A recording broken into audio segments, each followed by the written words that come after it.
주보에도 있습니다. 그리고 이것이 이달의 외울, 우리 10월 첫 주입니다. 그래서 이달의 성경 암송 중에 제일 먼저 나오는 성경 구절입니다. 요한복음 10장 10절 우리 같이 읽겠습니다. 도둑이 오는 것은 도둑질하고 죽이고 멸망시키려는 것뿐이요 내가 온 것은 양으로 생명을 얻게 하고 더 풍성히 얻게 하려 하는 것이니라. 아멘. 여러분 이것을 외우시고 정확하게 한자 한자 다 외우실 수 있는 분들은 그렇게 하시고, 그렇지 않으면은 이 내용, 인자가 온 것은 너희로 생명을 얻고 더 풍성하게 얻게 하려 함이라. 그것이 어디에 있다? 요한복음 10장 10절이다. 10장 10절 이렇게 텐텐 이렇게 외우시면은 굉장히 앞으로 도움이 될 겁니다. 저희들이 소그룹을 시작하면서 요한복음을 기초로 해서 같이 큐티도 나누고 말씀을 공부하고 또 말씀도 나누고 또 설교도 하려고 생각하고 있습니다. 그래서 제가 큐티 교재를 준비를 했는데 이것이 인터넷으로 주문을 했더니 연락이 없습니다. 언제 도착할지 분명히 5 비즈니스 데이면 된다 그래가지고 2주 전에 연락을 했는데 아직까지 소식이 없습니다. 그래서 올 때까지 저희들이 그냥 말씀을 보면서 그리고 지금 하시는 그 큐티 교재로 계속 하시고 우리 소그룹 모임에 참석하시고 만나주시면 고맙겠습니다. 오늘 요한복음 10장 10절 예수님이 뜬금없이 제자들에게 자신의 오신 목적을 대뜸 밝히십니다. 예수님이 지금까지 그렇게 자신이 왜 왔는지 말씀하시지 않으셨습니다. 특히 요한복음에 있어서는. 그런데 10장에 와서 요한복음 몇 장부터 시작하죠? 1장부터 시작하죠, 당연히. 그리고 21장이 마지막입니다. 그러니까 10장이니까 거의 중간입니다. 그런데 예수님의 사역을 보시면은 아시겠지만은 지금 10장은 거의 예수님의 사역의 4분기, 그냥 끝나가는 그 즈음입니다. 그 즈음에서 예수님이 대뜸 제자들에게 내가 온 것은 양으로 생명을 얻게 하고 더 풍성히 얻게 하려는 것이라 하고 말씀하십니다. 근데 우리가 이 상황을 한번 생각해 보셔야 됩니다. 그냥 예수님이 갑자기 자기 사명을 말씀하신 것인가? 아니면 그 상황이 어떤가? 우리는 성경을 이해할 때 항상 성경이 쓰여진 그리고 그 사건이 일어난 그 배경을 알아야 됩니다. 그래서 여러분들 정확하게는 우리가 알 수가 없지만은 대강 생각해 보면 알 수 있어요. 언제쯤 이 말씀을 하셨을까? 그러니까 예수님의 사역이 한 4분기. 그러니까 예수님이 30살 때부터 시작해서 3년간 공생애를 하셨는데 그러니까 거의 마지막. 그리고 여러분들 요한복음을 살펴보시면 아시지만은 요한복음 2장에서 나오는 그 첫 가나의 혼인잔치에서의 기적. 그리고 계속해서 기적을 베푸시면서 마지막 나사로를 살리는 기적을 마지막으로 놓고 지금 말씀하시는 겁니다. 그러니까 거의 뒷부분이죠, 사역에. 그 상황 속에서 그리고 예수님이 그동안 계속 사역을 하시고 기적을 베푸시고 사람을 살리시고까지 기적을 베푸시니까 많은 사람이 따라왔을 거 아닙니까? 그래서 많은 사람들이 예수님을 따르고 또 제자들도 이제 예수님에 대한 신뢰가 생겼어요. 야, 진짜 이분이 하나님의 아들인 것 같다. 진짜 이분이 우리를 구할 구세주인 것 같다 하면서 계속해서 따라다니는 그런 상황 속에서 여러분이 만약에 예수님이라면은 얼마나 좋겠습니까? 제자들도 여러분들을 따라오죠. 믿어주죠. 많은 사람들이 또 예수님을 따라오죠. 그런 상황에서 예수님이 갑자기 도둑이 오는 것은 도둑질하고 죽이고 멸망시키려는 것뿐이요 내가 온 것은 양으로 생명을 얻게 하고 더 풍성히 얻게 하려는 것이라. 예수님이 오신 목적을 간단하게 그러나 정확하게 선포하신 겁니다. 내가 온 것은 너희로 생명을 얻고 더 풍성하게 얻게 하려는 것이지 기적을 행하러 온 것도 아니요 너희에게 복을 주려고 온 것도 아니요 또 사람의 병 고치려고 온 것도 아니요 다른 목적은 없다는 겁니다. 하나님이 예수 그리스도를 보내신 목적은 우리로 하여금 무엇을 얻게? 생명을 얻게 하고 거기에서 멈추는 것이 아니라 풍성히 얻게 하려는 것이라. 풍성한 삶을 살게 하려는 것이다 라는 얘기입니다. 우리는 예수님을 따라다니는 이유가 많이 있습니다. 제가 예수님을 먼저 믿은 이유는 천국 가기 위해서, 지옥 가지 않기 위해서 제가 예수님을 믿었어요. 그런데 예수님이 오신 목적은 저를 천국에 들여보내려는 게 아니라는 얘기입니다. 예수님의 목적은 뭡니까? 저로 하여금 뭐요? 생명을 얻고 더 풍성하게 얻게 하려 합니다. 많은 분들이 하나님을 찾고 예수님을 찾습니다. 그 찾는 이유는 각기 다 다릅니다. 상황 속에서. 어떤 사람은 사업에 망해서 예수님을 찾고, 어떤 사람은 병을 낫기 위해서 예수님을 찾고, 어떤 사람은 친구가 가서 밥 먹자 하니까 또 왔다가 예수님을 찾고, 그렇게 해서 교회에 많은 사람들이 몰려오지만은, 그러나 하나님의 목적, 예수 그리스도의 목적은 단 한 가지라는 얘기입니다. 여러분들 오늘 무슨 목적으로 여기 오셨습니까? 당연히 우리는 예배를 드리러 왔습니다. 친교를 하기 위해서 왔습니다. 섬기기 위해서 왔습니다. 그러나 그것이 우리의 목적이 아니라 하나님께서는 우리에게 뭐를요? 우리에게 생명을 주시고 우리의 생명이 더 풍성하게 하려는 목적이 이루어지지 않는다면은 우리는 교회에 오는 것, 또 성경 공부하는 것, 심지어는 소그룹 하는 것들이 다 의미가 없다는 것이에요. 저희들이 소그룹을 시작하면서 많은 질문을 받습니다. 왜 이런 소그룹을 하느냐? 왜 모여야 되느냐? 왜 성경을 봐야 되느냐? 그러나 그 자체가 중요한 것이 아니고 우리가 소그룹이라는 그 사역을 통해서 무엇을 얻게? 생명을 얻게. 네, 맞습니다. 생명을 얻고 더 풍성히 얻게 하려 함이라. 왜냐? 이것을 위해서 예수님이 오셨고 그것을 예수님이 선포하시고 다시 한번 제자들에게 확인시킨 겁니다. 너희들이 나를 따르는 이유, 내가 여기 와가지고 이런 사역을 하는 이유, 예수님의 사역은 세 가지입니다. 말씀을 선포하시고 가르치시고 그 다음에 힐링하셨다. 사람들을 고치셨다. 병든 자를 고치셨다. 꼭 육신의 병뿐만 아니라 마음의 병, 영적인 병든 사람들을 고치시는 그 사역을 하셨는데 그 자체가 목적이 아니고 그것을 통해서 우리가 무엇을 얻고 생명을 얻고 더 풍성히 얻게 하려 함이라. 예수님이 기적을 행하신 이유는 무엇입니까? 예수님이 기적을 행하신 이유도 그겁니다. 우리로 하여금 결국은 생명을 얻고 더 풍성히 얻게 하려 함이지 기적을 통해서 야 나는 이 세상의 구세주다. 나보다 힘쓴 사람은 없다. 나보다 능력이 많은 사람은 없다를 자랑하려고 오신 것이 아니라는 것이죠. 그런데 그런 기적을 체험하고 그런 복을 받은 사람들의 핵심은 뭐냐면은 자꾸 기적을 더 체험하기를 원하고 더 많은 복을 받기를 원해요. 우리 사람이니까 그럴 수밖에 없죠. 그런 욕심이 있지 않습니까? 그런데 소위 말해서 기적신앙, 기복신앙. 우리가 말은 하지 않지만은 우리 삶에 그게 배어 있습니다. 특히 이 신앙이라는 신비한 그것 때문에 특히 기독교는 기적의 종교 아닙니까? 예수 그리스도의 탄생 그 자체가 기적 아닙니까? 그리고 예수님이 얼마나 많은 기적을 보여주셨습니까?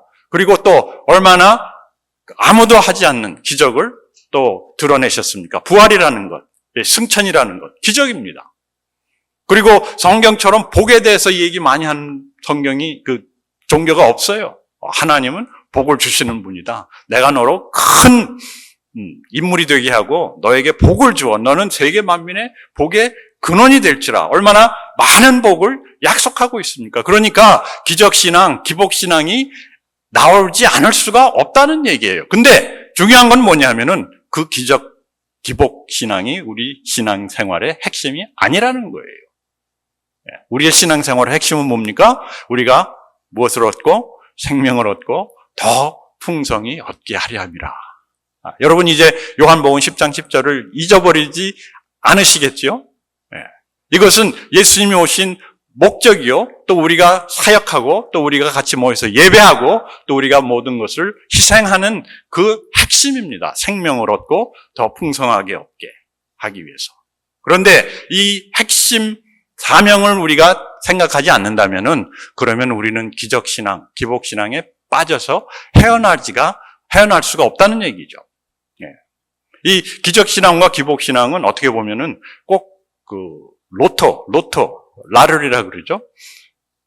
그 복권 당첨되는 거하고 비슷해요. 여러분 우리가 기적을 체험한 사람들 얘기는 많이 듣습니다. 여러분 진짜 기적 체험하신 분 한번 손 들어보세요. 아마 우리가 생각하는 그 기적 체험하신 분은 아무도 없을 겁니다. 그런데 여러분이 지금 이 자리에 건강하게 와 있다는 그 자체가 기적임에도 불구하고 우리는 다른 기적들을 찾아요. 사람들을 신비하게 하고 사람들을 홀리는 그러한 기적. 그런데 그런 기적을 체험한 사람들이 있긴 있는데 천에 하나 만에 하나입니다. 그리고 우리는 그런 것을 찾아서 많이 다녀요. 그리고 저도 그렇게 다닌 적이 있는데 병 고치는 기적. 그것도 누가 그러더라고요. 그런 사람들한테 가서 안수를 받으면은 저 같은 목회자는 그런 능력이 생길 수 있다고. 그래가지고 그런 사람들도 찾아다니고 그런 모임에도 가고 또 앞으로 나오라 그럴 때 나가가지고 이렇게 서서 또 뭐 성령이 임하신다 그러고 뭐 바람을 막 불어줘요. 그러면 꼭 받는 느낌도 들고. 그런데 그런 것을 저는 체험하지 못했을 뿐만 아니라 그런 걸 체험한 사람들을 제 주변에서 하나도 보지를 못했습니다. 진짜. 여러분 한번 생각해 보세요. 누가 진짜 기도를 해서 병을 낫다고 하는데, 암에서 뭐 낫다고 하는데, 그런 사람 진짜 아시는 분 있습니까? 개인적으로? 거의 없습니다. 왜냐? 이런 것이 일어나긴 하지만은 우리는 그런 얘기를 많이 듣다 보니까 그것이 항상 일어나는 것으로 생각을 하는데 만에 하나, 천에 하나입니다. 예. 꼭 누가 로또 당첨되는 거하고 비슷해요. 그런데 중요한 것은 그런 기적을 보거나 또 그런 복을 받았다 할지라도 중요한 것은 그 사람에게 있어서 어떠한 변화가 있었냐는 것이죠. 병을 낳았는데 병 나은 변화가 있지 않느냐? 네, 그건 변화지만은 그렇다고 해서 그 사람이 더 좋은 사람이 되고 더 은혜로운 사람이 되고 더 섬기는 사람이 되고 더 용서하는 사람이 되고 더 사랑하는 사람이 되고 더 오래 참는 사람이 되는 것과는 별개라는 것이죠. 우리가 기적을 체험하는 것과 복을 받는 것과 내가 어떤 사람이 되어가느냐, 하나님의 자녀가 되어가고 예수 그리스도의 삶을 본받는 그거하고는 별개라는 것이죠. 그것이 도움이 될 수는 있지만. 그래서 제가 그 로또 당첨자들, 이 사람들이 어떻게 나중에 살았는가, 그것을 보니까, 이렇게 실제로 인터넷을 통해서 검색을 해보니까 그 사람들의 70%는 오히려 당첨되기 전보다 더 경제적으로 나빠지고 그리고 더 불행해졌다라는 그 연구 결과가 있더라고요. 그렇다고 해서 우리가 뭐 신앙적으로 기적을 체험하고 어떤 복을 받고 또 병이 낫고 이런 사람들이 신앙이 나빠진다는 그런 얘기는 아니지만은, 그러나 우리가 너무 기적과 그런 기복에 초점을 맞추고 살아간다면은, 신앙생활을 한다면은 결국 불만과 불신으로 빠질 수밖에 없다는 것이죠. 왜? 그것이 항상 일어나는 것이 아니기 때문에. 평생에 한두 번 일어날까 말까 한 것을 계속해서 찾으면서 살다 보니까 실망하고 실족할 수밖에 없는 것이죠. 그래서 다시 한번 제가 여러분들과 같이 확인하고 싶은 것은 우리의 신앙생활의 목적, 하나님이 원하시는 우리의 삶을 통해서 이루시고자 하시는 것은 우리로 하여금 무엇을 얻고요? 생명을 얻고 더 풍성히 얻게 하려 함이라. 아멘? 자, 그럼 오늘 예배 마치겠습니다. 가 아니고, 그러면 중요한 거는 생명이 뭐고 풍성이 얻는다는 게 뭔가. 우리는 생명 그러면은 한 단어로 생각을 합니다. 우리 살아 숨쉬는 이 생명. 그런데 이 헬라어에는 생명의 세 가지 종류입니다. 생명이 세 가지. 영적인 생명, 조에, 이터널 라이프, 영생이라고 말을 하고요. 그 다음에 수케라는 것은 뭐냐면은 우리의 정신적인, 우리의 인간적인 삶. 수케. 그리고 또 사르코스라는 게 있습니다. 뭐냐면 우리 육신, 이 육신이 숨쉬는 이 생명. 그렇죠? 삶. 여러분, 육신의 삶이 지금 살아서 움직이고 있습니다. 폐가 아니라 심장이 뛰고 있죠. 미국서는 심장이 뛰는 이것으로 이 사람이 살았나 죽었나를 판단을 합니다. 삶이 시작이냐 끝이냐 아니면 연장이 되어 있느냐. 심장이 뛰는 것으로. 여러분 다 심장이 뛰고 있죠. 그렇지만 우리에게 또 하나의 삶이 있는 게 뭐냐면은 우리의 정서적인 삶, 한국인으로서의 그런 문화적인 삶, 지식인으로서의 삶, 과학인으로서의 삶, 또 자기 취미 그런 삶, 그런 삶이 있죠. 그리고 세 번째가 뭐냐면은 성경에 나오는 영생이라는 삶입니다. 내가 너희로 생명을 얻고 할 때 생명은 이 영생을 얻게, 영생을 얻는다는 것은 한국말로 표현이 얻는다는 것이 영생을 살게 하는 겁니다. 영생을 살게 하고 더 풍성히 살게. 무엇을 살도록? 영생을 살도록. 영생은 우리의 육신적인 삶, 우리의 정신적인 삶과는 완전히 다른 차원의 삶이라는 것이죠. 그런데 우리는 이것을 잘 분별하지 못하면은 그냥 오래 사는 거, 내가 여기서 살다가 죽으면은 어디로 옮겨가는 거? 천국으로 옮겨가는 거. 맞습니다. 그런데 내 몸이, 내 정신적인 그런 문화적인 그런 삶이 옮겨가는 것이 아니라 누가 옮겨가는 겁니까? 나의 영생, 내가 사는 영적인 삶이 천국으로 옮겨가는 것이죠. 예? 그래서 우리가 예수님을 믿으면서도 어떤 삶을 살 수 있습니까? 이 세 가지 삶을 다 살 수 있다는 겁니다. 예. 육신적인, 나쁜이 아니라 그냥 보통 말로 표현을 하면은 사람이 짐승처럼 살 수 있다는 거예요. 예. 그것도 생명. 왜 정글북 보면은 어린아이가 정글에 버려졌다가 이 아이가 늑대소년, 한국말로 늑대소년이라고 그러죠. 늑대들하고 살면서 늑대같이 행동하고 늑대같이 사는 그런 삶이 있는 것처럼 하나님은 우리가 누구의 형상을 누구처럼 살기를 원하십니까? 하나님의 아들 예수 그리스도처럼 살기를 원하신다. 그리고 우리에게 예수 그리스도처럼 살 수 있도록 무엇을 주셨어요? 예수 그리스도의 생명을 주신 겁니다. 네. 저희들이 예수 그리스도를 주로 시인하고 예수님을 우리의 구주로 모셨을 때 하나님께서 우리에게 무엇을 선물로 주셨다 그랬습니까? 성령을 예수님의 성품을 예수 차원의 그 생명을 우리에게 주셨다는 거예요. 그래서 우리 인간을 차원이 다른 여러분 우리가 다 동물적인 짐승이지만은 과학적으로 생물적으로 표현을 하면 우리는 다 포유류 아닙니까? 포유류. 그렇지만 개와 돼지와 인간의 삶이 완전히 차원이 다르듯이 우리 영생은 우리가 생각하는 이러한 삶이 아니라 이런 삶을 좀 더 잘 살게, 좀 더 착하게, 좀 더 거룩하게 사는 것이 아니라 완전히 차원이 다른 삶을 하나님은 살게 하셨고 그렇게 우리가 살기를 원하신다는 것이죠. 우리는 예수 그리스도를 믿으면은 내가 그래도 좀 더 착해지고 내가 좀 더 선해지고 내가 좀 더 희생을 하고 내가 좀 더 젠틀한 그런 사람이 되고 그것이 영생이 아닙니다. 영생은 하나님께서 우리에게 계획하신 어떤 삶이요? 예수 그리스도의 삶. 그리고 하나님은 모든 일 가운데서 역사하셔서 로마서 8장 28절 선을 이루시는데 그 선이 무엇이냐면은 우리가 예수 그리스도의 형상을 담는 겁니다. 8장 29절 말씀. 그것을 하나님은 미리 계획하시고 미리 정하시고 그것을 계속해서 우리 가운데서 역사하시면서 인도하시는 것이죠.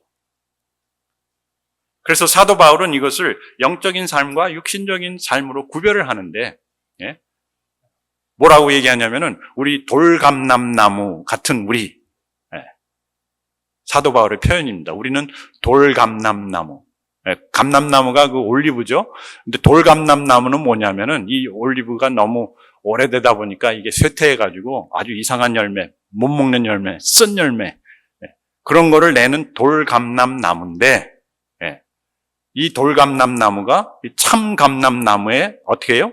접붙어서 그러니까 우리가 예수 그리스도와 접붙어서 그 예수 그리스도의 생명력으로 우리가 참 감람나무가 되었다.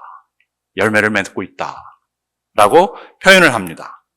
그래서 우리는 이 영생과 이 생명의 연장, 우리 육신의 삶, 이것의 차이를 분명히 알아야 되고 이 차이를 알 때 그러면 내가 교회를 왜 다니는지, 사역을 왜 하는지, 소그룹을 왜 모이는지 그리고 심지어는 우리가 왜 교제를 하는지, 왜 헌신을 하는지를 알 수가 있다는 것이죠.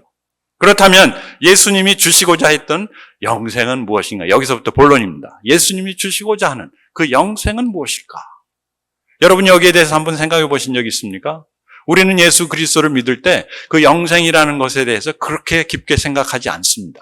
하나님이 세상을 이처럼 사랑하사 독생자를 주셨으니 이는 저를 믿는 자마다 멸망치 않고 무엇을요? 영생을 얻게 하려니라. 그것이 이 생명하고 단어가 똑같은 단어입니다. 헬라어로 조에라는 단어. 수케도 쓰시지 않으셨고 사르케도 쓰시지 아니하시고 조에라는 단어, 생명, 영생. 그러면 이 영생은 무엇인가? 영어로 표현하면 eternal life인데 이것은 예수님의 생명력을 뜻합니다. 우리가 영생을 가졌다는 것은 예수 그리스도의 생명력, 새로운 차원의 삶을 살 수 있는 그 생명력을 받았다는 얘기입니다. 하나님께서 우리에게 그것을 선물로, 은혜로 주셨어요. 내 안에 있다는 얘기예요. 우리의 DNA가 바뀌었다는 겁니다. 아니면 죽었던 나의 영적인 삶이 예수 그리스도를 예수 구주로 모심으로 말미암아 그것이 다시 살아났다, 거듭났다라고 요한복음 3장에서 표현을 하고 있지 않습니까? 예. 저희들이 나중에 더 자세히 살펴보겠지만은 이 생명력이라는 것은 나로 하여금 그 삶을 살 수 있는 그 모든 자원이 내 안에 있다는 거예요. 하나님께서 우리가 예수 그리스도를 영접했을 때 성령을 우리에게 선물로 주시면서 우리가 누구의 자녀가 되는 권세를 주셨어요?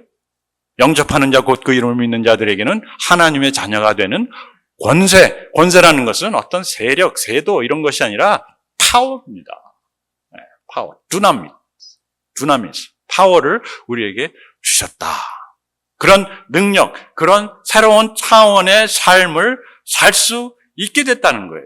예수 그리스도의 그 DNA가 우리 안에 있으니까 그러면 그 DNA가 우리가 성장을 하면서 어떻게 되는 겁니까? 자꾸 나오는 거예요. 그러면서 우리가 변화되는 겁니다. 예. 그 거듭났다는 표현이 뭐냐면은 이제 새로운 삶으로, 새로운 차원의 삶으로 다시 태어났다. 나이와 상관없이, 배경과 상관없이, 그 사람의 문화와 상관없이. 니고데모가 예수님한테 왔을 때 예수님이 너는 거듭나야 하겠느니라. 그런 거듭남의 역사가 우리에게 있었고, 그리고 그 거듭남의 역사부터 우리는 무엇이 되어가는 겁니까? 예수 그리스도, 영생을 사는 겁니다. 예수 그리스도의 삶이 우리 속에서 나타나는 것이죠. 그래서 예수님의 그 성품, 예수님이 참 얼마나 우리가 너무 예수님을 신성화하다 보니까 거룩한다는 말이 맞습니다. 그런데 거룩하다는 것은 차원이 다르다는 거예요. 예수님이 사람들을 용서하는 그 차원이 다르고, 예수님이 사람을 섬기는 그 차원이 다르고, 예수님이 행하시는 그 능력이 차원이 다르고, 예수님이 가르치는 그 말씀이 진짜 다른 어느 누구와도 비교할 수 없는 그런 차원이 다른 그런 삶. 우리로 하여금 그런 네이처를 하나님이 주셨다. 그래서 내가 노력해서 예수님처럼 되는 것이 아니라, 내가 노력해서 변화하는 것이 아니라 우리 안에 있는 이 생명이 성장하면서 변화하는 것이죠. 우리 아이들 보면 알 수 있지 않습니까? 아이들이 태어나자마자 뭐 어머니 감사합니다, 아버지 수고하셨습니다. 아니 거꾸로 아버지 감사합니다, 어머니 수고하셨습니다. 인사합니까? 아니에요.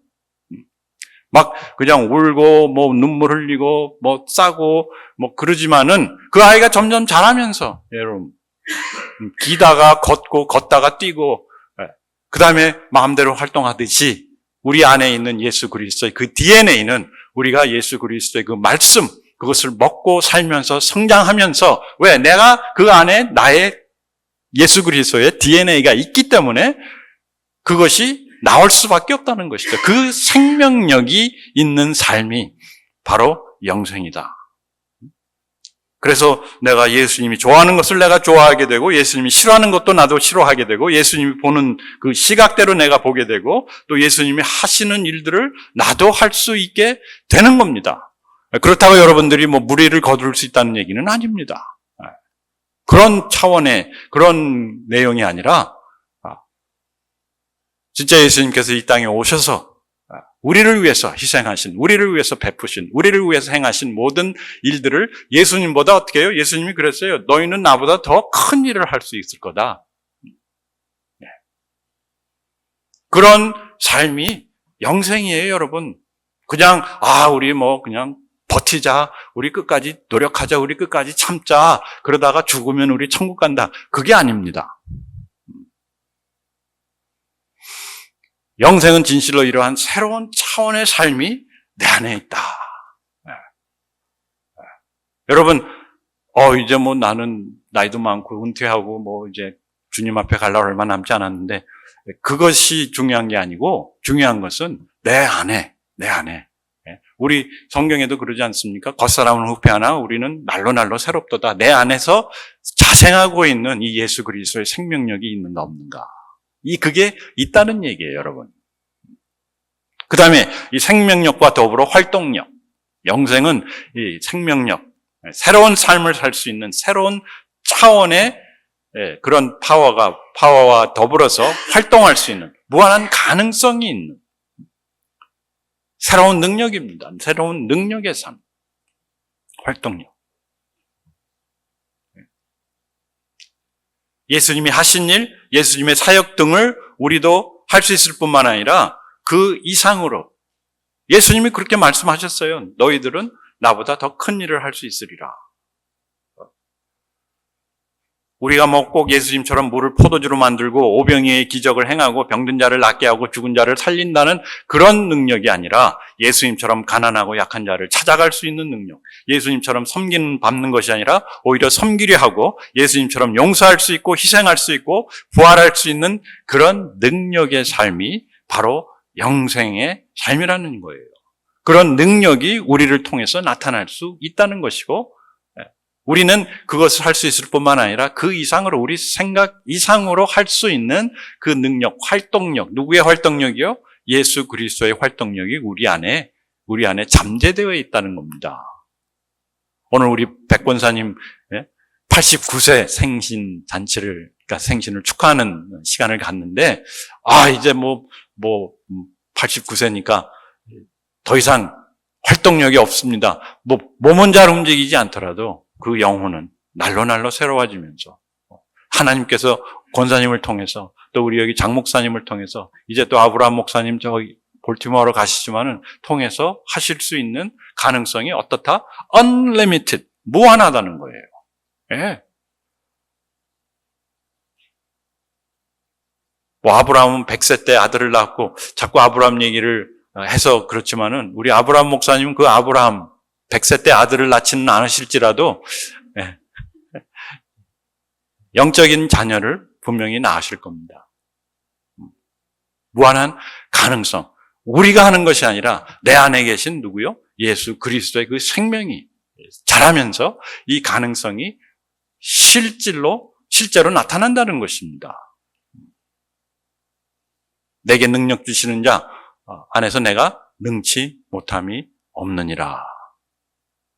여러분 자신을 과소평가하는 것은 괜찮습니다. 겸손한 겁니다. 그러나 우리 안에 있는 예수 그리스도를 과소평가하시지는 마십시오.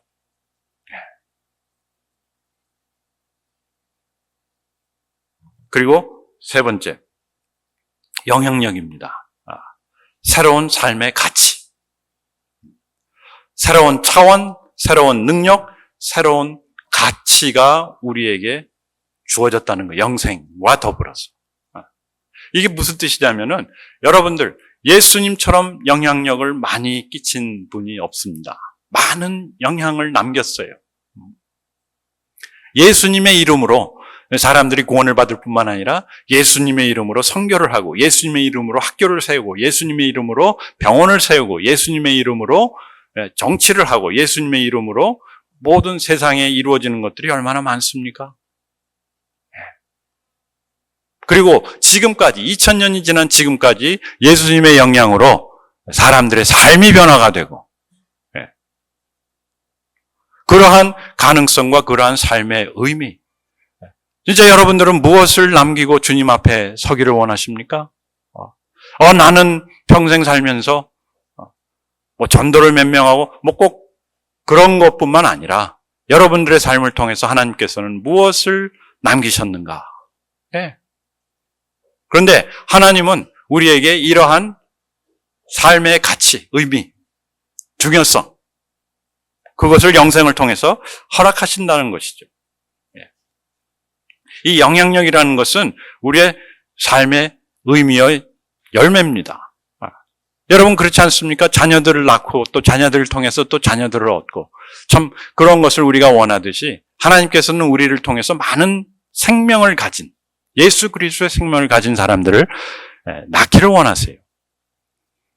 그래서 아브라함은 고상한 아버지.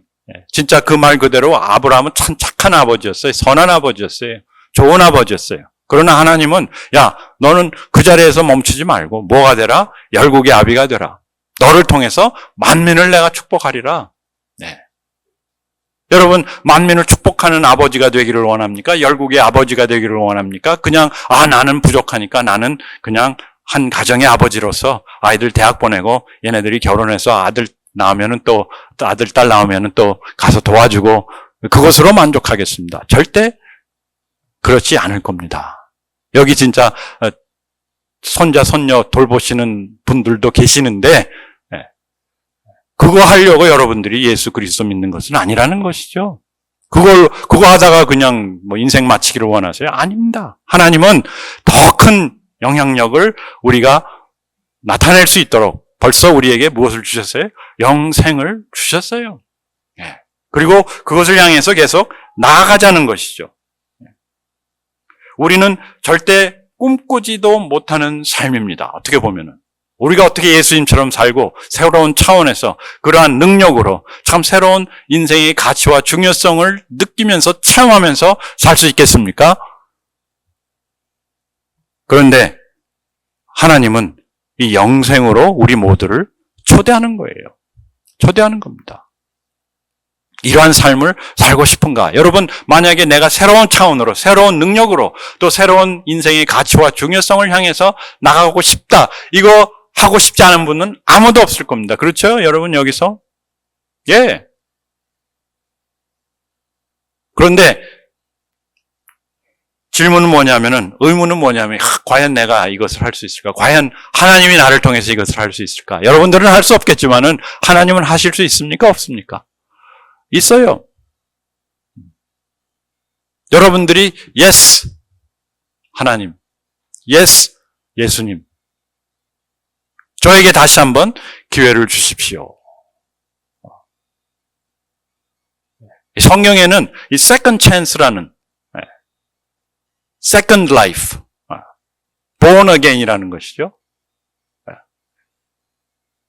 그런 것이 너무너무 많습니다. 나는 다 끝난 것 같지만은 하나님이 끝 할 때까지는 끝이 아니라는 얘기죠.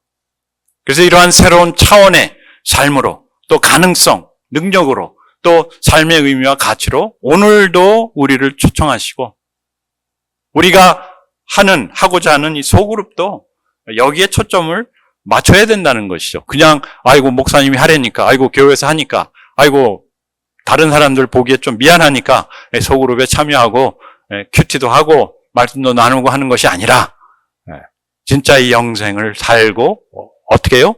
더 풍성히 살기 위해서 이러한 예수 그리스도의 영생에 담겨져 있는 생명력과 활동력과 영향력을 내가 더 완전하게 더 풍성하게 체험하며 나눌 수 있도록 우리가 그 방향을 향해서 나아가는 것입니다.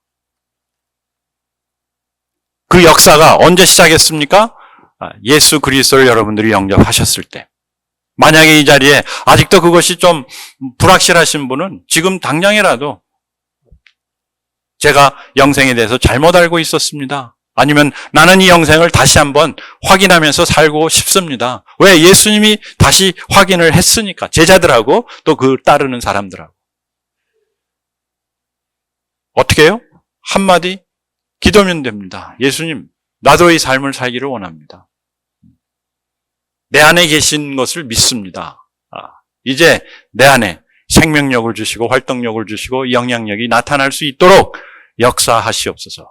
그리고 하나님께서 어떻게 역사하시는지 우리가 요한복음을 통해서 계속 살펴보겠습니다. 우리 같이 기도하겠습니다.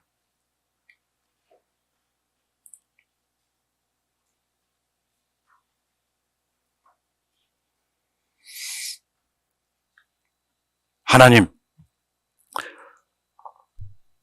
저희들 이 영생이 필요합니다. 그리고 이 영생을 살고 싶습니다. 풍성히 살고 싶습니다. 저 인생을 통해서 이 새로운 차원의 삶, 무한한 가능성의 삶, 삶의 의미와 가치와 중요성이 있는 삶을 살기를 원합니다.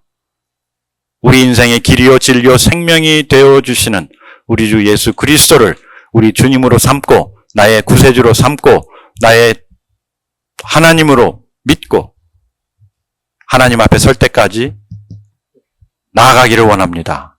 하나님 이 자리에 머리 숙여 기도하는 우리 사랑하는 형제 자매들 하나님께서 특별한 은혜로 다시 한번 우리의 삶을 깨우쳐 주시고 우리 안에 있는 이 예수 그리스도의 생명이 활개치고 나올 수 있도록 역사하시옵소서. 우리 나이가 많든 적든 상관없이 하나님께서 우리 삶 속에서 살아서 역사하시고 움직일 것을 믿고 감사하며 예수 그리스도 이름으로 기도합니다. 아멘. 우리 같이 일어나셔서 살아계신 주 우리 찬